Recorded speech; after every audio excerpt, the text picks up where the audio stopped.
Bonjour à tous, dans cette vidéo on va étudier un autre cristal ionique que le NaCl qui s'appelle le CsCl, le chlorure de césium. Donc comment est formée la maille conventionnelle pour étudier ce chlorure de césium? Eh bien on a les ions Cl- qui vont occuper les sommets d'un cube, donc comme dans un cubique simple. Donc les Cl- c'est l'équivalent d'un cubique simple. Et l'ion Cs+, va être au centre du cube, ainsi formé. Donc comme on a pu le faire pour le NaCl, on va vérifier la neutralité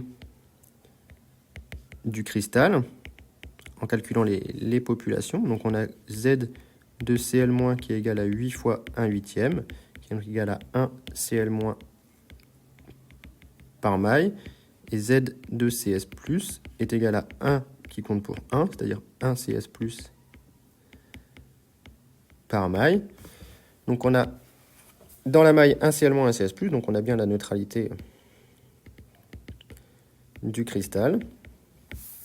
Au niveau de la coordinance, encore une fois, il faut distinguer deux types de coordinance. La coordinance CS+, Cl-. Donc je me place sur le CS+, et je compte les plus proches voisins, Cl-. Donc évidemment, ce sont les sommets. Donc on en compte 8. Et la Cl- CS+, donc cette fois-ci,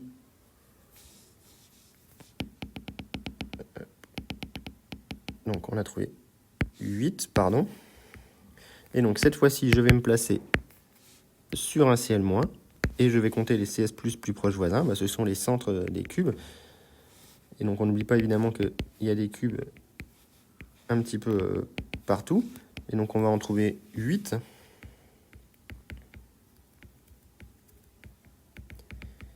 Donc on parle de coordinance 8-8. On avait trouvé 6-6 pour le NaCl, ici on trouve 8-8. Et donc on va regarder maintenant un petit peu les rayons R- et R+. Donc calculons le rapport R+ sur R- pour le CsCl. Donc on a deux relations. On a la tangence anion-cation. Donc la tangence anion-cation, elle se fait ici sur la grande diagonale du cube. Donc on a sur la grande diagonale, on a que A racine de 3 est égal à 2R plus et 2R moins, en considérant une tangence parfaite. Ça, c'est pour la grande diagonale. Et on a la deuxième relation, qui est la non-tangence anion-anion. Et cette non-tangence anion-anion va se traduire sur une arête par le fait que sur une arête, le paramètre de la maille cubique doit être toujours plus grand que 2 fois le rayon de l'anion. Et donc on en déduit en remplaçant par ce qu'on a trouvé, que 2R plus 2R moins divisé par racine de 3 doit être plus grand que 2R moins. On peut éliminer un facteur 2 partout, et en divisant par R moins, on va trouver que R plus doit être plus grand que racine de 3 moins 1 R moins, et donc R plus sur R moins doit être plus grand que racine de 3 moins 1.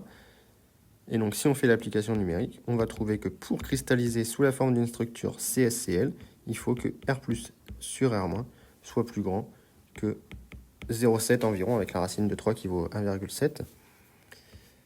Et donc voilà ce qu'on trouve pour le CsCl. Donc si quand vous avez deux ions, vous calculez le rapport rayon du cation sur rayon de l'anion, vous trouvez quelque chose de plus gros que 0,7, alors il va cristalliser en CsCl. Si vous trouvez quelque chose de compris entre 0,7 et 0,414, comme on l'a calculé là dans une vidéo précédente, eh bien il va cristalliser en NaCl. Donc voilà pour cette nouvelle vidéo sur les cristaux ioniques, j'espère que c'était clair.